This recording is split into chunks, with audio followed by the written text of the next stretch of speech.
July 17వ తేదీ తొలి ఏకాదశి. ఎంతో పవిత్రమైన విశేషమైన రోజు. ఏ మంచి పని ప్రారంభించినా దశమి ఏకాదశుల కోసం ఎదురు చూడడం హిందువుల సంప్రదాయం. ఏడాది పొడుగునా ఉండే 24 ఏకాదశుల్లో ఆషాఢ శుక్ల ఏకాదశి తొలి ఏకాదశిగా పరిగణిస్తారు. పూర్వకాలంలో ఈ రోజుని సంవత్సర ఆరంభంగా పరిగణించేవారు. వానకారు మొదలైతే అనారోగ్యాలు తలెత్తడం సహజం.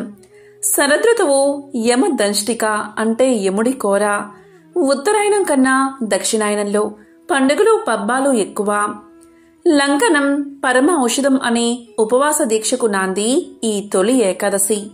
మరి ఎంతో పవిత్రమైన విశేషమైన ఈ తొలి ఏకాదశిలోగా ఈ కథలను విన్నా, చదివినా, చెప్పినా, వినిపించినా జన్మల దోషాలు పాపాలు తొలగిపోతాయి, కోటి జన్మల పుణ్యం కలుగుతుంది. మరి ఆ కథలేంటో ఇప్పుడు ఈ వీడియోలో తెలుసుకుందాం. ఆషాఢ మాసము శుక్లపక్ష ఏకాదశి నాడు విష్ణుమూర్తి పాల కడలిపై యోగ నిద్రలోకి వెళ్లే సందర్భాన్ని తొలి ఏకాదశిగా పరిగణిస్తారు. స్వామి నిద్రించే రోజు కాబట్టి దీనిని శయన ఏకాదశి అని కూడా అంటారు. సతీ సక్కుబాయి ఈ శయన ఏకాదశి నాడే మోక్షప్రాప్తి పొందింది. తొలి ఏకాదశి నాడు రోజంతా ఉపవాసముండి రాత్రికి జాగారం చేసి మర్నాడు ద్వాదశి నాటి ఉదయం విష్ణుమూర్తిని పూజించి తీర్థ ప్రసాదాలు స్వీకరించి ఆ తరువాత భోజనం చేస్తే జన్మజన్మల పాపాలు ప్రక్షాళన అవుతాయని నమ్మకం. ఈరోజు యోగనిద్రకు ఉపక్రమించే విష్ణువు మళ్లీ 4 నెలల తర్వాత కార్తీక శుద్ధ ఏకాదశి నాడు మేల్కొంటాడు అంటారు. అందుకే ఈ ఏకాదశిని పద్మ ఏకాదశి అని కూడా పిలుస్తారు. ఈ యోగ నిద్ర అనేది భూమిపై రాత్రి సమయాలు పెరుగుతాయి అన్నదానికి సూచన. తద్వారా ప్రజల్లో నిద్రా సమయాలు పెరుగుతాయి. భవిష్యోత్తర పురాణంలో కృష్ణుడు ధర్మరాజుకు ఈ ఏకాదశి మహత్యాన్ని వివరించాడని ఉంది. దీనినే ఉత్తాన ఏకాదశి అంటారు. ఆ తర్వాత రోజు వచ్చే ద్వాదశిని క్షీరాబ్ది ద్వాదశి అని పిలుస్తారు. ఈ 4 నెలల కాలాన్ని పవిత్రంగా పరిగణించి అందరూ చాతుర్మాస దీక్ష నిర్వహిస్తారు.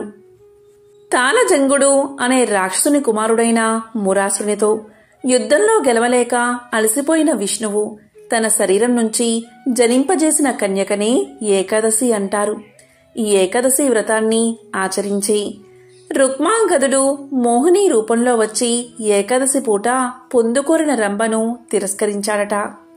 ప్రస్తుతం మఠాధిపతులు సన్యాసం తీసుకున్నవారు మాత్రమే ఈ వ్రతాన్ని ఆచరిస్తున్నారు. చాతుర్మాస దీక్ష చేపట్టినవారు 4 నెలల పాటు ప్రయాణాలు చేయరు. కామ క్రోధాలను విసర్జిస్తారు. ఆహారం విషయంలో కొన్ని నిషేధాలు పాటిస్తారు. జొన్న పేలాలు బెల్లము కలిపి దంచి పిండి చేస్తారు. రైతులు ఈ రోజున ఖచ్చితంగా పేల పిండి తింటారు. మరి ఎంతో విశేషమైన ఈ ఏకాదశికి సంబంధించిన ఈ కథను వింటే చాలు జన్మల దోషాలు తొలగి కోటి జన్మల పుణ్యం కలుగుతుంది. అశ్వమేధ యాగం చేసిన మహాపుణ్యం మీకు కలుగుతుంది. మరి ఆ కథ ఏంటో ఇప్పుడు ఈ వీడియోలో తెలుసుకుందాం. పూర్వం ఒకానొకప్పుడు కాశ్మీర రాజ్యాన్ని సత్యవ్రతుడు అనే రాజు పరిపాలించేవాడు. ఆయన తన పేరుకు తగ్గట్టుగా ప్రవర్తించేవాడు. అతని రాజ్యంలో ధర్మం 4 పాదాల నడుస్తూ ఉండేది. ఎవరి వృత్తి ధర్మాలను వారు పాటించేవారు. రాజ్యంలో ఎక్కడా అధర్మం, అన్యాయం అనేవి లేకుండా ఉండడంతో ప్రజలంతా సుఖంగా ఉండేవారు. ఒకసారి సత్యవ్రతుడు ఇలా అనుకున్నాడు, మానవులు కేవలం ఈ లోకంలో మాత్రమే సుఖంగా ఉంటే చాలదు, పరలోకంలో కూడా సుఖంగా ఉండాలి.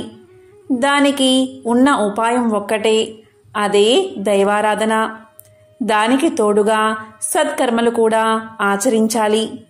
నా ప్రజలంతా పరలోకంలో కూడా సుఖాలను అనుభవించాలి అంటే దైవచింతన ఏ విధంగా చెయ్యాలి అని ఆలోచించాడు. ఒకనాటి ఏకాదశి రోజు సత్యవ్రతుడు ఉపవాసం చేసి దైవ ధ్యానం చేస్తున్నాడు.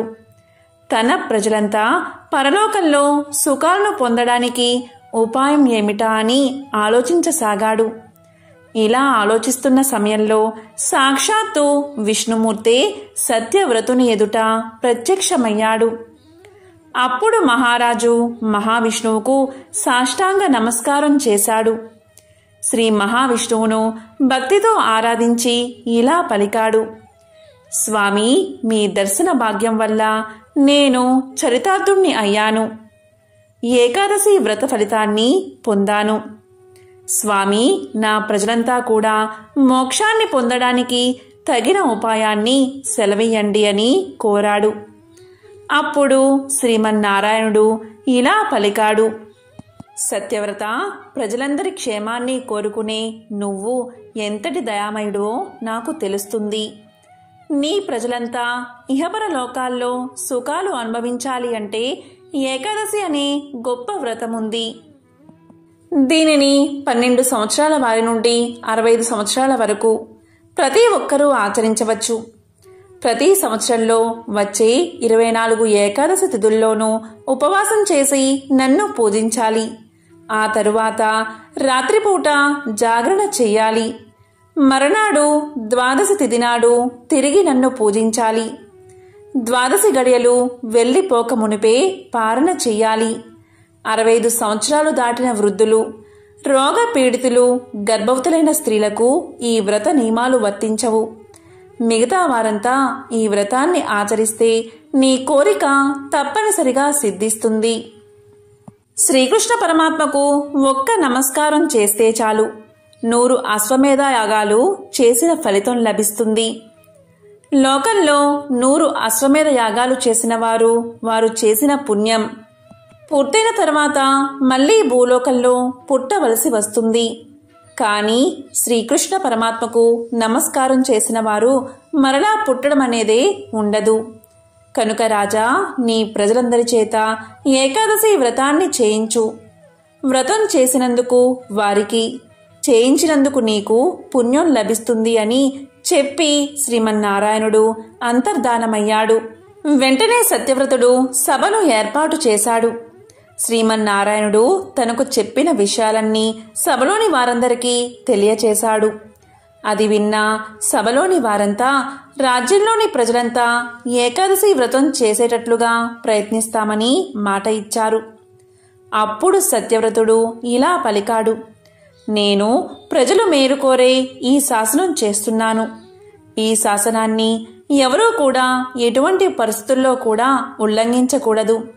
తప్పనిసరిగా అందరూ కూడా ఏకాదశి వ్రతాన్ని పాటించి తీరాల్సిందే అని శాసనం చేసి రాజ్యమంతటా చాటింపు వేయించాడు.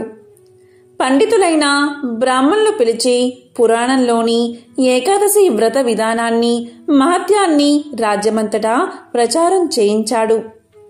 సత్యవతుని ఆజ్ఞ ప్రకారం ప్రజలంతా ఏకాదశి వ్రతాన్ని ఆచరిస్తున్నారు. ఆనందంగా కాలాన్ని గడుపుతున్నారు. సత్యవ్రతుని వైభవాన్ని, ప్రజల భక్తి శ్రద్ధలను చూశాడు ఇంద్రుడు. ఇలా అనుకున్నాడు: నేను మిక్కిలి కష్టపడి 100 అశ్వమేధ యాగాలు చేసి ఇంద్ర పదవిని పొందాను. ఇప్పుడు సత్యవ్రతుడి రాజ్యంలోని వారంతా శ్రీకృష్ణనామ తత్పరులే. ఒక్క కృష్ణనామం పలికితే 100 అశ్వమేధ యాగాలు చేసినా ఫలితం లభిస్తుంది కదా. మరి ప్రజలంతా ఇన్ని ఏకాదశుల్లో ఎంతో కృష్ణనామ స్మరణ చేసి ఉంటారు కదా. వీరందరికీ ఎంతో పుణ్యం లభించి ఉంటుంది కదా. మరి వీరిలో ఏ ఒక్కడైనా నా ఇంద్ర పదవికి పోటీ వస్తాడేమో. కాబట్టి ఈ రాజ్యంలో అందరి చేత ఏకాదశి వ్రతాన్ని మానిపించాలి. ముందుగా రాజు వ్రతం చేయడం మానేస్తే ప్రజలు కూడా వ్రతం చేయడం మానేస్తారు. అప్పుడు నా ఇంద్ర పదవికి ఎటువంటి ఇబ్బంది ఉండదు అని దేవేంద్రుడు నిర్ణయించుకున్నాడు. వెంటనే తన ఆలోచనలను అమలు పరిచాడు. అందులో భాగంగా మాలిని అనే అప్సరసతో ఇలా పలికాడు: ఓ మాలిని, నీవు సత్యవ్రతుడి వద్దకు వెళ్ళి నీ అందచందాలతో అతన్ని మోహంలో ముంచెత్తు. అతని ఏకాదశి వ్రతాన్ని దూరం చెయ్యి అని చెప్పి భూలోకానికి పంపించాడు. ఒకనాడు కొందరు అరణ్య ప్రాంత వాసులు సభకు వచ్చారు. వారు మహారాజుతో ఇలా అన్నారు: మహారాజా, అడవిలోని క్రూర మృగాలు చుట్టుపక్కల ఉన్న మా గ్రామాల్లోకి వస్తున్నాయి. మనుషులను, పశువులను ఆ క్రూర మృగాలు ఆహారంగా తినేస్తున్నాయి. అందుకే ప్రజలంతా వాటిని చూసి భయపడుతున్నారు. కనుక మీరు వేటకు ఆ ప్రాంతానికి వచ్చి క్రూర మృగాలను సంహరించి మమ్మల్ని కాపాడండి అని మొరపెట్టుకున్నారు. వెంటనే సత్యవ్రతుడు ఇలా పలికాడు: నేనే వచ్చి మీ భయాన్ని పోగొడతాను అని చెప్పి వారిని పంపించాడు. ఆ తరువాత సత్యవ్రతుడు వేటకు బయలుదేరాడు. 7 రోజుల పాటు వేట నిర్విఘ్నంగా సాగింది. సత్యవ్రతుడు రాజ్యానికి తిరిగి ప్రయాణం కాబోతున్నాడు. ఆ రోజు రాత్రి శిబిరంలో విశ్రాంతి తీసుకుంటున్న సత్యవ్రతుడికి ఒక స్త్రీ దీనంగా ఏడుస్తున్న శబ్దం వినిపించింది. అప్పుడు సత్యవ్రతుడు భటులతో ఆ ఏడుస్తున్న స్త్రీని నా వద్దకు తీసుకురండి అని ఆదేశించాడు. వెంటనే భటులు వెళ్లి రోదిస్తున్న స్త్రీని సత్యవ్రతుడి వద్దకు తీసుకువచ్చారు. ఆమెను చూసిన సత్యవ్రతుడు ఆమె యొక్క ఎటువంటి కష్టాన్నైనా తీర్చాల్సిందే అని నిర్ణయించుకున్నాడు. అప్పుడు ఆమెతో ఇలా పలికాడు: నీ దుఃఖానికి కారణమేమిటి? నీ వివరాలు ఏమిటి అని ప్రశ్నించాడు. దానికి ఆమె ఇలా చెప్పింది: మహారాజా, నాకు తల్లిదండ్రులు లేరు. నా సోదరుడు నన్ను అమ్మేసి సొమ్ము చేసుకోవాలి అనుకుంటున్నాడు. అందుకే ఎవరికీ తెలియకుండా పారిపోయి ఈ అడవిలోకి వచ్చాను. ప్రస్తుతం నాకు ఎవరూ దిక్కులేరు. నా మీద దయ ఉంచి నాకు మళ్లీ జీవితాన్ని ప్రసాదించండి అని కోరుకుంది. రాజు ఆమె మాటల మాయలో పడిపోయాడు. ఆమెను వెంటబెట్టుకుని తన సామ్రాజ్యానికి తీసుకువచ్చాడు. ఆమె అందానికి లొంగిపోయి ఆమెను వివాహం కూడా చేసుకున్నాడు. దాంతో ఆమె చిన్న రాణి అయ్యింది. తాను వచ్చిన పని పూర్తి కాబోతున్నదని అనుకుంటూ చిన్నరాణి భర్త మాటను లెక్క చేయడం మానేసింది. మహారాజు చిన్న చిన్న విషయాలు పట్టించుకునేవాడు కాదు. ఆమె ఎలా చెబితే అలాగే చేసేవాడు. ఇక చిన్న రాణిలో నేను ఏది అంటే అదే జరిగి తీరాలి అని మూర్ఖత్వం వచ్చేసింది. మహారాజు కూడా ఆమె మాయలో పూర్తిగా మునిగిపోయాడు. ఇలా కాలం గడుస్తూ ఉండగా ఒకరోజు ఏకాదశి రానే వచ్చింది. అందరూ ఏకాదశి వ్రతం చేయడానికి సిద్ధమవుతున్నారు. రాజు కూడా వ్రతాచరణకు సిద్ధమవుతున్నాడు. ఇంతలో చిన్నరాణి తన పుట్టినరోజు వేడుకలు తప్పనిసరిగా జరిపించాలి అని మహారాజుకు వర్తమానం పంపింది. కేవలం మహారాజే కాదు, రాజ్యంలోని వారంతా తన పుట్టినరోజు వేడుకల్లో తప్పనిసరిగా పాల్గొవాలి అని వర్తమానం పంపించింది. చిన్నరాణి పంపిన వార్తను విని మహారాజు ఆశ్చర్యపోయాడు. ఒకవైపు అందరూ ఉపవాస దీక్షను బట్టి వ్రతాన్ని ఆచరిస్తున్నారు. ఇక ఆ మహారాజు అందరినీ వ్రతం చెయ్యమని ఆదేశించాడు. చిన్నరానికి శతవిధాలా నచ్చ చెప్పడానికి ప్రయత్నించాడు. కాని ఆమె తాను పట్టిన పట్టు విడవలేదు.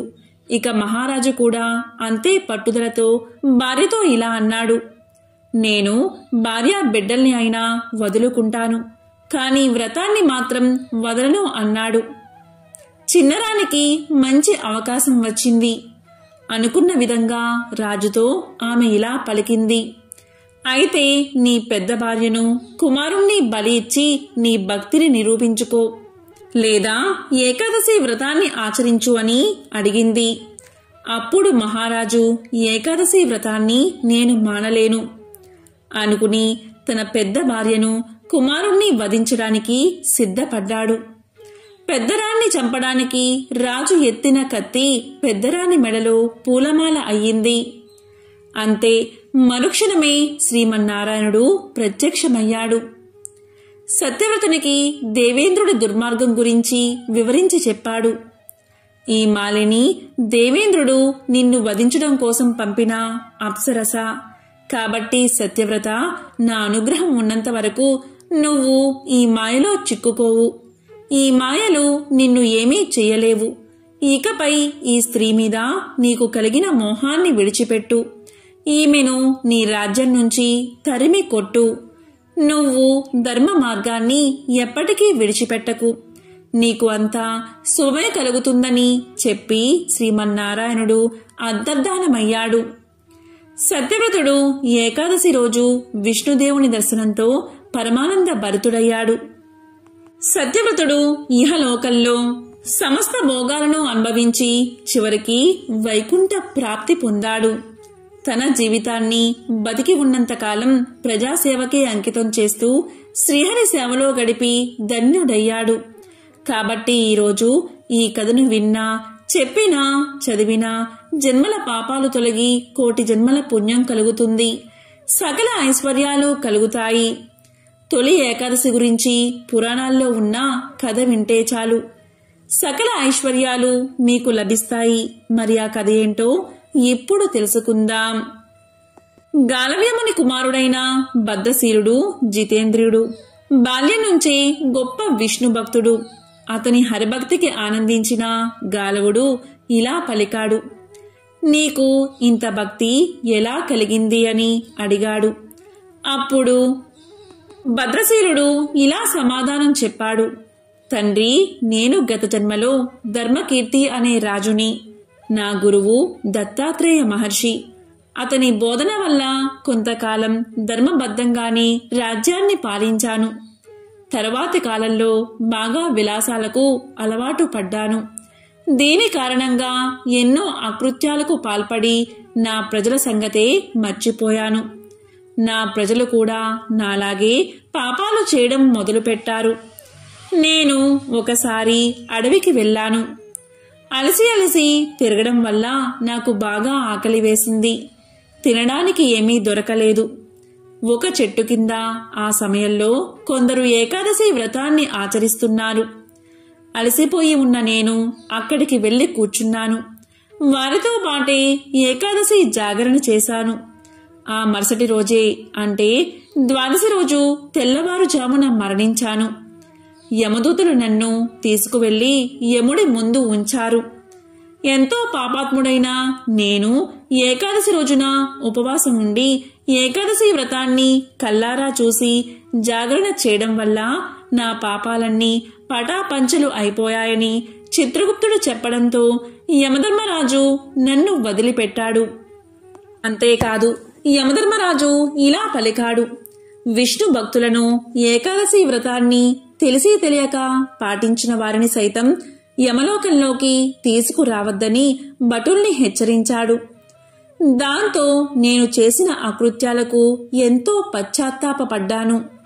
అప్పుడు యమధర్మరాజు నన్ను స్వర్గానికి పంపాడు. తరువాత నా పుణ్యభాగ్య విశేషం వల్ల మీకు పుత్రుడిగా జన్మించాను. గత జన్మ అనుభవం వల్ల స్వయంగా నేనే ఏకాదశి వ్రతాన్ని ఆచరించడమే కాదు, ప్రజలందరి చేత ఈ వ్రతాన్ని ఆచరించేలా చేస్తున్నాను అన్నాడు ఆ ముని కుమారుడు. అది విన్న గాలవుడు ఎంతో సంతోషించాడు.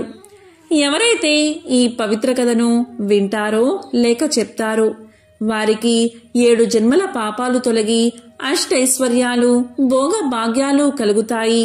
ఒకసారి జైమిని మహర్షి తన గురువుగారైన వ్యాస మహర్షి దగ్గరకు వెళ్లి ఈ విధంగా అడుగుతాడు. గురువుగారు, ఏకాదశి అనే పేరు నేను చాలాసార్లు విన్నాను. ఏకాదశి గురించి మీ అభిప్రాయం ఏమిటి? మీరు ఏమనుకుంటున్నారు? ఏకాదశి రోజు ఏం చెయ్యాలి? ఏకాదశి రోజు ఉపవాసం ఉండడం వల్ల ఏం జరుగుతుంది? ఒకవేళ ఉపవాసం చెయ్యకపోతే ఏం జరుగుతుంది? ఏకాదశి గురించి పూర్తిగా తెలిపి నాకు జ్ఞానాన్ని కలగజేయండి అని జైమిని మహర్షి వ్యాస మహర్షిని కోరతాడు. అప్పుడు వ్యాసుడు చిరునవ్వు నవ్వి, మంచి ప్రశ్నే అడిగావు. రాబోయే తరాల వారికి కూడా ఈ సందేహం కలగవచ్చు. కానీ కొంతమందికి మాత్రమే తెలుసుకోవాలి అనే ఆతృత ఉంటుంది. అటువంటి వారికి ఇది బాగా ఉపయోగపడుతుంది. జైమిని మహర్షి, నేను చెప్పేది శ్రద్ధగా విను. సృష్టి జరిగిన తర్వాత భగవంతుడైన విష్ణువు పాపానికి మానవీకరణ చెయ్యదలచి పాప పురుషుణ్ణి సృష్టించాడు. జీవులు చేసిన పాపకర్మలు పాపాలను బట్టి వారికి శిక్షను విధించడం, పునర్జన్మను కల్పించడం వంటి ధర్మాలు చేసేవాడు పాప పురుషుడు. ఒకరోజు విష్ణు భగవానుడు యమలోకానికి వెళ్తాడు. అక్కడ ఆర్తనాదాలు, ఏడుపులు వినబడుతూ ఉంటాయి. అది విన్న విష్ణుమూర్తి, ఎవరు వీళ్ళంతా, వీళ్ళని ఎందుకు శిక్షిస్తున్నారు అని యమధర్మరాజును అడుగుతాడు. అప్పుడు యమధర్మరాజు ఈ విధంగా సమాధానం చెప్తాడు. స్వామి, మీరు పాప పురుషుణ్ణి సృష్టించారు కదా, అతను తన ధర్మాన్ని నెరవేరుస్తున్నాడు. ఎవరైతే పాపాలు చేస్తారో వారికి శిక్షను ఇస్తున్నాడు. అందువల్లే వారందరినీ ఈ విధంగా బాధ పెడుతున్నాడు అని తెలియచేశాడు. అప్పుడు విష్ణుమూర్తి ఇలా అడిగాడు, మరి వాళ్ళందరికీ ఆ పాపాల నుండి విముక్తి ఎలా కలుగుతుంది? అనగానే యమధర్మరాజు ఇలా సమాధానం చెప్పాడు. నాకు ఎలా తెలుస్తుంది స్వామి? మీరే జగన్నాథుడు కదా, మీరే సృష్టికర్త కదా, మీరే చెప్పాలి అన్నాడు యమధర్మరాజు. అప్పుడు శ్రీ మహావిష్ణువులో ఉన్న కరుణ స్త్రీగా ఉద్భవించింది. ఆమె ఇలా పలుకుతుంది, ఎవరైతే ఈరోజు నా ప్రభువును స్మరిస్తారో, ఎవరైతే నా ప్రభువును ఆరాధిస్తారో వారు పాపాల నుండి విముక్తి పొందుతారు. ఇదే నా వాగ్దానమని పలుకుతుంది. యమలోకంలో ఉన్న వాళ్ళంతా ఈ మాటలు విని విష్ణుమూర్తిని ప్రార్థించి పాపాల నుండి విముక్తిని పొందుతారు. అప్పుడు తన నుంచి ఉద్భవించిన కరుణను విష్ణుమూర్తి ఇలా అడుగుతాడు, నీవు ఎవరు, నిన్ను ఎవరు పంపించారు అని. దానికి కరుణ ఇలా చెప్తుంది, స్వామి, నేను మీ దాసిని, ఏకాదశిని, మీ సేవలో నేను ఒక దానిని. మీలోని కరుణ స్త్రీ రూపం దాల్చితే అదే నేను అని సమాధానం చెప్తుంది. ఇంకా ఇలా పలుకుతుంది, స్వామి, దయచేసి నాకు అనుమతి ఇవ్వండి. సంవత్సరంలో ఈరోజు ఎవరైతే మిమ్మల్ని స్మరిస్తారో, ఎవరైతే మిమ్మల్ని ఆరాధిస్తారో, ఎవరైతే మిమ్మల్ని ప్రార్థిస్తారో వారికి వారి పాపాల నుండి విముక్తి లభించేలా అనుమతి ఇవ్వండి. ఎలా అయితే ఈ లోకంలో ఉన్న పాపులకు వారి పాపాల నుండి విముక్తి కలుగుతుందో అదేవిధంగా విశ్వంలో అందరికీ వారి పాపాల నుండి విముక్తి కలిగే అవకాశం ఇవ్వండి అని ప్రార్థించగా విష్ణుమూర్తి ఆమె కోరికను అంగీకరిస్తాడు. దీని గురించి తెలిసిన జీవులందరూ విష్ణుమూర్తిని ప్రార్థించి వారి వారి పాపాల నుండి విముక్తిని పొందుతారు. ఇది చూసిన పాపపురుషుడు వైకుంఠానికి వెళ్లి ఇలా పలుకుతాడు, స్వామి, మీరు మిమ్మల్ని స్మరించే వారి పాపాలను తొలగిస్తున్నారు. ఇప్పుడు పాపులన్నవారే లేరు.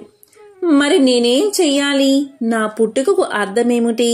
జీవులు పాపాలు చేసిన తర్వాత మిమ్మల్ని స్మరించి పాప విముక్తిని పొందుతున్నారు అని పాపపురుషుడు అన్న వెంటనే విష్ణుమూర్తి ఇలా చెప్పాడు, పాపపురుష, ఇక నీ అవసరం లేదు, నా రాజ్యాన్ని వదిలిపో అన్నాడు. దానికి పాపపురుషుడు ఇలా పలుకుతాడు, స్వామి, నీవు జగన్నాథుడు, సృష్టికర్తవు, అంతటా నీవే ఉంటావు, నేను ఎక్కడికి వెళ్ళాలి అని అడుగుతాడు. దానికి శ్రీ మహావిష్ణువు ఇలా చెప్తాడు, ఎప్పుడైతే ఏకాదశి తన కర్తవ్య నిర్వహణలో ఉండదో అప్పుడు నీవు నీ ధర్మాన్ని నిర్వర్తించు. ఎప్పుడైతే ఆమె అధికారంలో ఉంటుందో అప్పుడు నీవు ఎక్కడికైనా వెళ్ళు అంటాడు. దానికి పాపపురుషుడు ఎక్కడికి వెళ్ళాలి స్వామి అని అడుగుతాడు. దానికి శ్రీ మహావిష్ణువు ఇలా సమాధానం చెప్తాడు, పాపపురుష, ఏకాదశి రోజు నీవు ధాన్యంలోకి వెళ్లి దాక్కో అంటాడు. అంటే బియ్యంలో దాక్కో అంటాడు. ఈ విధంగా శ్రీ మహావిష్ణువు చెప్పిన విధంగా పాపపురుషుడు ధాన్యంలోకి వెళ్లి దాక్కుంటాడు. అందుకే ఏకాదశి రోజు అన్నం తినడం పాపమని చెప్తారు అని వ్యాస మహర్షి జైమిని మహర్షికి తెలియచేశాడు. అంతేకాదు, జైమిని మహర్షి మనకు ఉండే 11 సూక్ష్మ జ్ఞానాలు పరమాత్మ మీదే లగ్నం చెయ్యాలి. ఏకాదశి రోజు చేసే ఉపవాసం ఎందుకు అంటే, ఏక అంటే 1, దశ అంటే 10, ఏకాదశి అంటే 11. ఉపవాసంలో ఉప అంటే దగ్గరగా, వాసము అంటే ఉండడం. మనిషి యొక్క 11 సూక్ష్మ జ్ఞానాలతో శ్రీ మహావిష్ణువుకు దగ్గరగా ఉండడమే ఏకాదశి ఉపవాసం. ఈరోజు తిండి నిద్ర వదిలేసి 11 సూక్ష్మ జ్ఞానాలను భగవంతుని మీదే ఉంచాలి. 5 జ్ఞానేంద్రియాలు మరియు 5 కర్మేంద్రియాలు మరియు మనసు మొత్తము కలిపి 11 దైవం మీద లగ్నం చేసి శ్రీ మహావిష్ణువును ధ్యానించాలి అని వ్యాస మహర్షి జైమిని మహర్షికి తెలియచేశాడు. ఈ సందర్భంగా ఏకాదశి జన్మ వృత్తాంతాన్ని ఇప్పుడు తెలుసుకుందాం. అనగనగా మురాసురుడు అనే రాక్షసుడు ఉండేవాడు. అతను మహాబలవంతుడు. ఇంద్రాది దేవతలను సైతం ఓడించి త్రిమూర్తుల మీదకే కాలు దువ్వడం మొదలుపెట్టాడు మురాసురుడు. ఆ బ్రహ్మ రాక్షసుని బారి నుంచి తమను కాపాడమంటూ ముల్లోకాల్లోని దేవతలంతా విష్ణుమూర్తిని ఆశ్రయించారు. దాంతో విష్ణుమూర్తి యుద్ధానికి సన్నద్ధుడై మురాసురునితో తలపడ్డాడు. ఇరువురికి మధ్య భీకరమైన సంగ్రామం మొదలైంది.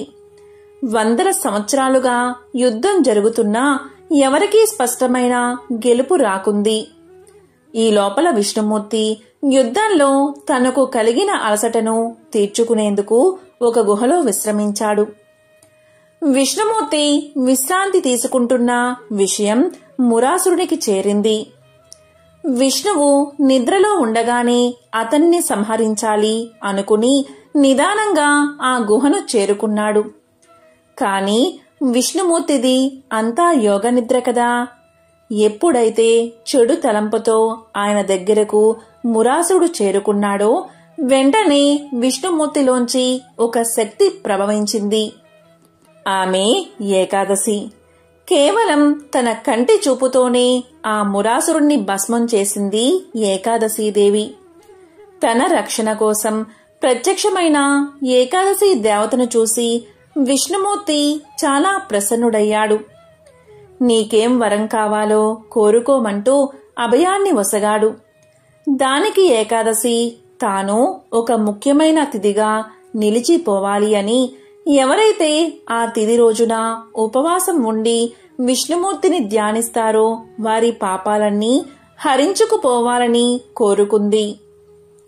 ఆమె కోరికలకి విష్ణుమూర్తి తన అంగీకారాన్ని తెలపడంతో ఏకాదశికి విశిష్టత ఏర్పడింది. మురాసురుణ్ణి సంహరించినందుకు విష్ణుమూర్తికి కూడా మురారి అన్న పేరు సార్థకమయ్యింది. మోక్షాన్ని ప్రసాదించే గజేంద్ర మోక్షం కథను ఒక్కసారైనా వింటే చాలు. జన్మల పాపాలు తొలగి మోక్షం కలుగుతుంది. శ్రీ మహావిష్ణువు యొక్క సంపూర్ణ అనుగ్రహం కలుగుతుంది. మరి ఆ కథ ఏంటో ఇప్పుడు ఈ వీడియోలో తెలుసుకుందాం. భాగవతంలో గజేంద్ర మోక్షం కథ వివరించబడి ఉంది. ఒకసారి శుక్ర మహర్షి శ్రీ మహావిష్ణువు గజేంద్రుణ్ణి కాపాడడం కోసం భూలోకానికి వచ్చాడని పరీక్షిత్ మహారాజుకు తెలియచేశాడు. అప్పుడు పరీక్షిత్ మహారాజు గజేంద్రుడి కథను వివరించమని శుక్ర మహర్షిని వేడుకున్నాడు. మరి ఆ కథ ఏంటో ఇప్పుడు ఈ వీడియోలో తెలుసుకుందాం. క్షీరసాగర మధ్యంలో త్రికూటమనే పర్వతముంది. ఆ పర్వతానికి 3 శిఖరాలు ఉన్నాయి. ఒక శిఖరం బంగారంతో, ఇంకో శిఖరం ఇనుముతో, మరొకటి వెండితో అలరారుతూ ఉండేవి. ఆ కొండల మీద రకరకాలైన గగనచారులు, కిన్నెరలు విహరిస్తూ ఉండేవారు. ఆ పర్వతం మీద ఉన్న అడవులలో అడవి దున్నలు, ఖడ్గ మృగాలు, ఎలుగుబంట్లు మొదలైన క్రూర మృగాలతో పాటు ఏనుగులు కూడా ఉండేవి. ఆ ఏనుగులు గుంపులు గుంపులుగా తిరుగుతూ విహరిస్తూ ఉండేవి. ఒకరోజు ఆ గుంపులు ఆహారం కోసం దాహబాధతో తిరుగుతూ సరోవరానికి చేరుతూ ఉన్నప్పుడు ఒక ఏనుగుల గుంపు చీలిపోయింది. అందులోని ఆడ ఏనుగులు గజరాజును అనుసరించి ఇంకో సరోవరాన్ని చేరుకున్నాయి. అలా ఏనుగులు చేరుకున్న ఆ సరోవరం అతి విశాలమైనది. ఆ సరోవరం నిండా వికసించిన కలువలు, తామరలు, ఇంకెన్నో జలచరాలు నివసిస్తూ ఉన్నాయి. వాటిలో కొన్ని మొసళ్లు కూడా ఉన్నట్లు ఏనుగులకు తెలియదు. ఆడ ఏనుగులు దాహ బాధ తీర్చుకుని జలక్రీడలు జరిపి బయటకు వచ్చిన తరువాత గజరాజు కూడా సరోవరంలోకి ప్రవేశించి నీళ్లు తాగి తొండం నిండా నీరు నింపి గగనవీధిలోకి చిమ్ముతున్నాడు. ఆ విధంగా నీటిని చిమ్ముతూ ఉంటే సరోవరంలోని కర్కాటక మీనాలు రోదసిలోని మీన కర్కాటకాలను చేరినట్లు కనిపించింది. ఇలా ఆ గజరాజు జలక్రీడ జరుపుతూ ఉన్న సమయంలో ఆ చెరువులో ఉన్న ఒక ముసలి ఆ గజరాజు యొక్క కాలును పట్టుకుంది. పట్టు విడిపించుకుని తొండంతో దెబ్బ తీయాలని ఆ ఏనుగు చూసింది. వెంటనే ఆ ముసలి ఏనుగు యొక్క ముందు కాళ్ళు పట్టుకుంది. ఆ ఏనుగు తన దంతాలతో ముసలిని కుమ్మి విడిచింది. అప్పుడు ఆ ముసలి వెనుకవైపు వచ్చి ఏనుగు తోకను కుమ్మి చీల్చింది. అలా ఆ కరి మకరం ఒకదాన్ని ఒకటి కుమ్మి చీల్చుకుంటూ ఉండగా కరిబలం సన్నగిల్లుతుంది. జలమే తన నివాస స్థానం అవడం వల్ల మకరం బలం అంతకంతకు పెరుగుతూ ఉండడంతో గజరాజు నీరసిస్తుంది. ఈ విధంగా ముసలితో పోరు సాగించలేక దీనావస్థలో పడిన ఆ గజరాజు మకరాన్ని గెలవడం తన వల్ల కాదు అని నిశ్చయించుకుని తన్ని రక్షించమంటూ సర్వేశ్వరుడైన నారాయణుణ్ణి ప్రార్థించాడు. ఈ విధంగా ప్రార్థించాడు. అక్కడెక్కడో వైకుంఠపురంలోని ఓ మూల ఒక సౌధం. ఆ సౌధ పరిసరాల్లో మందారవనం, అందులో అమృత సరస్సు. అక్కడ మంచంపై లక్ష్మీదేవితో వినోదించు శ్రీమన్నారాయణుడికి ఏనుగు పాహి పాహి అని పెట్టిన కేక వినిపించగానే వెంటనే బయలుదేరాడు మహావిష్ణువు. భక్తుణ్ణి రక్షించడానికి భగవంతుడు బయలుదేరిన తీరు అమోఘం. గజేంద్రుడి ప్రాణాలు కాపాడాలి అనే ఉత్సాహంతో నిండిపోయిన విష్ణుమూర్తి లక్ష్మీదేవికి చెప్పలేదు. శంఖ చక్రాలను రెండూ చేతుల్లోకి తీసుకోలేదు. సేవకులనెవరినీ పిలవలేదు. గరుడ వాహనాన్ని సిద్ధపరుచుకోలేదు. చివదుద్దు వరకు జారిన జుట్టు చక్కదిద్దుకోలేదు. ప్రణయ కలహంలో ఎత్తిపట్టిన లక్ష్మీదేవి కొంగైనా వదల్లేదు. అలా వెళ్తున్న నారాయణ్ణి చూసి మహాలక్ష్మి తన మనసులో ఈ విధంగా అనుకుంది. ఏ దుష్ట దుశ్శాసనుడు కబంధ హస్తాల్లోనైనా చిక్కుకున్న ద్రౌపదీదేవి వంటి ఇల్లాలు మొరపెట్టుకుంటుందా? మళ్లీ పరమమూర్ఖుడైన సోమకాసురుడు వేదాలను దొంగలించడానికి వచ్చాడా? అసురులు అమరావతిపైకి దండెత్తి వస్తున్నారా? ప్రహ్లాదుడు వంటి భక్తులను హింసించే హిరణ్యాక్షుడు మళ్లీ బయలుదేరాడా అని సంశయించి ఆయన వెంట బయలుదేరింది. ఆ విధంగా గజరాజు ఉన్న సరోవరాన్ని చేరుతూనే తన సుదర్శన చక్రాన్ని విడిచిపెట్టాడు మహావిష్ణువు. ఆ సుదర్శన చక్రం విస్ఫులింగాలు చిమ్ముతూ మరుక్షణంలో సరోవరంలోకి ప్రవేశించి ఆ ముసలి తలను ఖండించింది. వెంటనే గజేంద్రుడు ఊపిరి పీల్చుకుని కొల నుండి బయటకు వచ్చి కరణీ బృందాన్ని చేరి సంతోషంతో తొండం ఎత్తి పలకరించాడు. అప్పుడు శ్రీహరి తన శంఖాన్ని పూరించాడు. ఆ పాంచజన్యపు ధ్వని శత్రుజనానికి హృదయ విదారకం, సజ్జనులకు ఉల్లాసభరితాన్ని కలిగిస్తుంది. అప్పుడు నారాయణుడు తన కర స్పర్శతో ఆ కరిని అనుగ్రహిస్తాడు. ఆ అనుగ్రహంతో ఆ గజరాజు వైకుంఠాన్ని చేరుకుంటాడు. నిరంతరం ఎవరైతే శ్రీహరిని స్మరిస్తారో వారిని ఎప్పుడూ నేను విస్మరించను అని శ్రీదేవికి చెప్పగా ఆ లక్ష్మీదేవి దీనుల మొరవిని వారిని రక్షించే శ్రీ మహావిష్ణువుతో రావడం కంటే భాగ్యం ఏముంటుంది అని అనుకుంటుంది. గజరాజు నీటి నుండి తామర పుష్పాన్ని తీసుకువచ్చి స్వామివారి పాదాల దగ్గర పెట్టి నమస్కారం చేసింది. ముసలి చనిపోయినప్పుడు అందులో నుండి ఒక గంధర్వుడు వచ్చి గంధర్వ లోకానికి వెళ్లిపోయాడు. ఇలా కథ వింటూనే పరీక్షితుడు శుక్ర మహర్షితో ఇంతటి పుణ్యం ఆ గజరాజుకు ఎలా వచ్చిందో చెప్పమని అడగగా అప్పుడు శుక్ర మహర్షి ఇలా చెప్పసాగాడు. ఒకప్పుడు ద్రవిడ దేశాన్ని పరిపాలించే రాజు ఉండేవాడు. అతను అష్టాక్షరి మంత్రోపదేశాన్ని పొంది ఒక పర్వత శిఖరానికి చేరుకుని అక్కడ అష్టాక్షరి మంత్రం ఉపాసన చేద్దామని భావించి అక్కడే మంత్రజపం చేస్తూ ఉండగా అక్కడికి అగస్త్య మహర్షి వచ్చాడు. అయితే మంత్రజపం చేస్తున్నానని మహర్షి వచ్చినా లేవకపోవడంతో ఆగ్రహించిన అగస్త్యుడు నువ్వు ఏనుగు యోనియందు జన్మిస్తావు అని అతన్ని శపించాడు.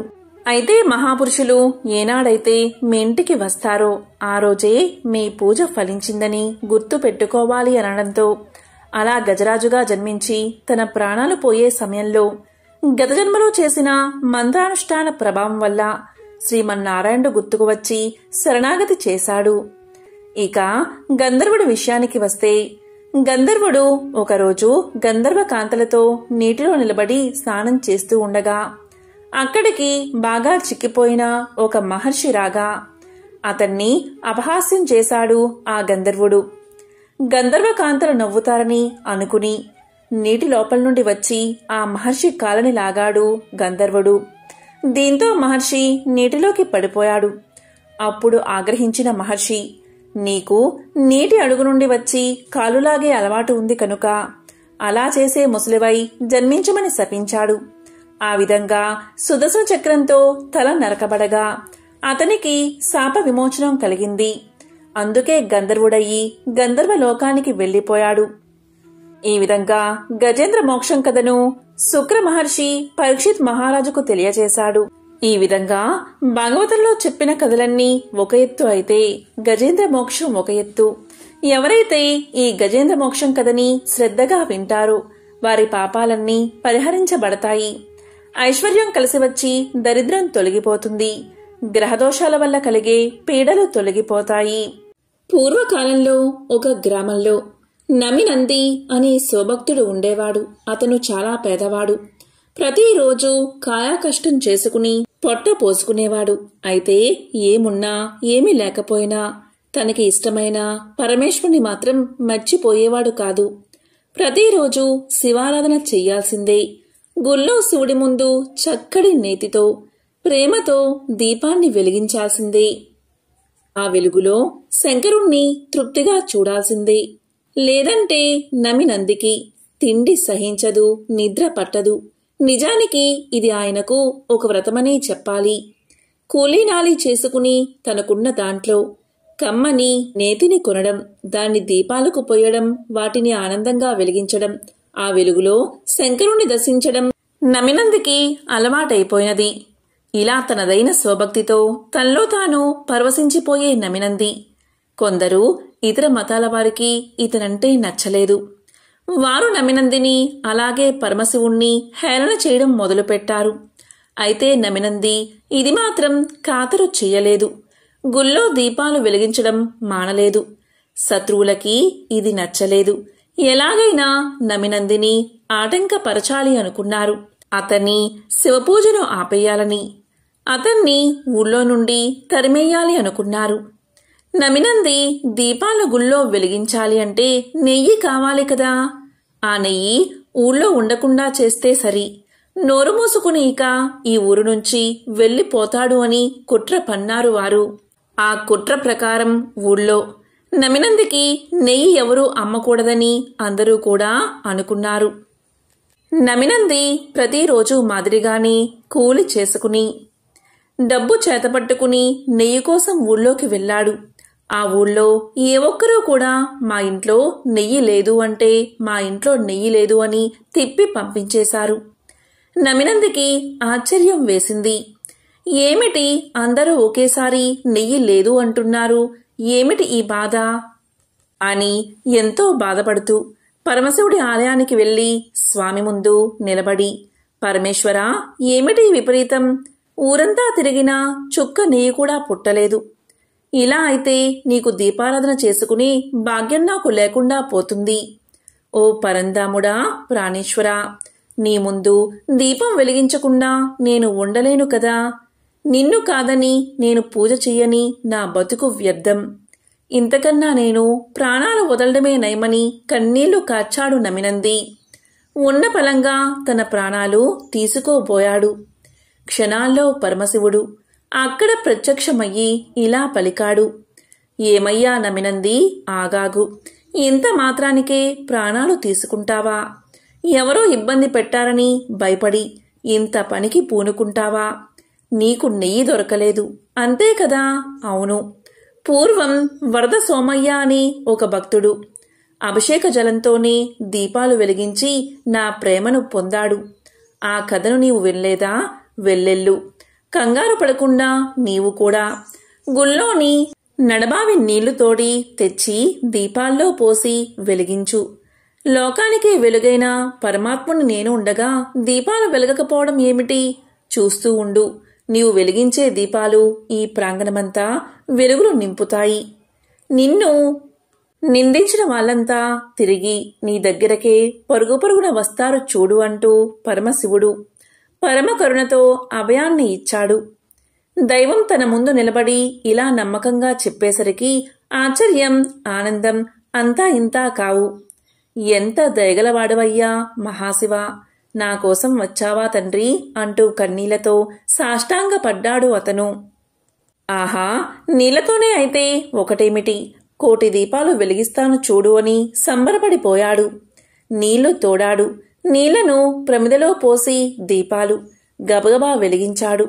సూర్యచంద్రులే కల్లగా కలిగిన ఆ మహేశ్వరుడికి ఇది ఒక లెక్క. ఆలయమంతా దీపాలు ఒక్కసారిగా వెలిగాయి. ఒకటి కాదు, రెండు కాదు, కోటి దీపాలు ఉన్నట్లుగా ఆలయమంతా దివ్య కాంతులు, దీపాల వరుసలతో నిండిపోయింది. దీంతో నమినంది ఆనందంతో పొంగిపోయాడు. ఇక ఊళ్ళో చూస్తే చిత్రంగా నెయ్యి లేదని చెప్పిన ఆ గ్రామ ప్రజల పశువులన్నీ ఉలుకు పలుకు లేకుండా పడిపోయాయి. దీంతో గ్రామ ప్రజలు హడలిపోయారు. ఇదేమి చోద్యం, నిన్నటిదాకా బాగా ఆరోగ్యంగా ఉన్న పశువులు క్షణాల్లో ఇలా నేల మీద పడిపోయాయేమిటి అని కంగారు పడిపోయారు. ఏం చెయ్యాలి, ఎక్కడికి వెళ్ళాలి, ఎవరి సహాయం కోరాలో వారికి అర్థం కాలేదు. మరోవైపు చూస్తే ఆలయం నిండా నీళ్లతోనే దీపాలు వెలిగిపోతున్నాయి. ఔరా, ఇది ఇంకా చిత్రం. నూనెతో తప్ప నీళ్లతో దీపాలు వెలగడం ఎక్కడైనా చూసామా? నిజంగా ఈ నమినంది భక్తి ఇంత గొప్పదా? ఆ పరమశివుడి మహిమ ఇంతటిదా? పరమభక్తుడైన ఈ నమినందిని వేధించిన పాపం ఇలా మన పశువులు ప్రాణాలు విడిచాయి కాబోలు అంటూ ఊరి ప్రజలు బోరుబోరున ఏడ్చారు. పరుగు పరుగున గ్రామ జనమంతా నమినంది దగ్గరకు చేరుకుని తమని మన్నించమని వేడుకున్నారు. దీంతో ఆ మహాశివుడి దయతో పశువులన్నీ ఊపిరి పోసుకున్నాయి. ఆ రోజు నుంచి ఊరంతా శివనామ స్మరణతో తరించిపోయారు. నమినంది వెలిగించిన దీపపు కాంతి అందరి హృదయాల్లో వెలుగులు నింపుతూ వచ్చింది. ఎంతో పవిత్రమైన విశేషమైన ఈ రోజు ఈ కథలను విన్నా, చదివినా, చెప్పినా, వినిపించినా జన్మల దోషాలు తొలగి కోటి జన్మల పుణ్యం వస్తుంది. సకల శుభాలు కలుగుతాయి. ఓం నమో నారాయణాయ. ఓం నమో భగవతే వాసుదేవాయ. ఓం నమః శివాయ.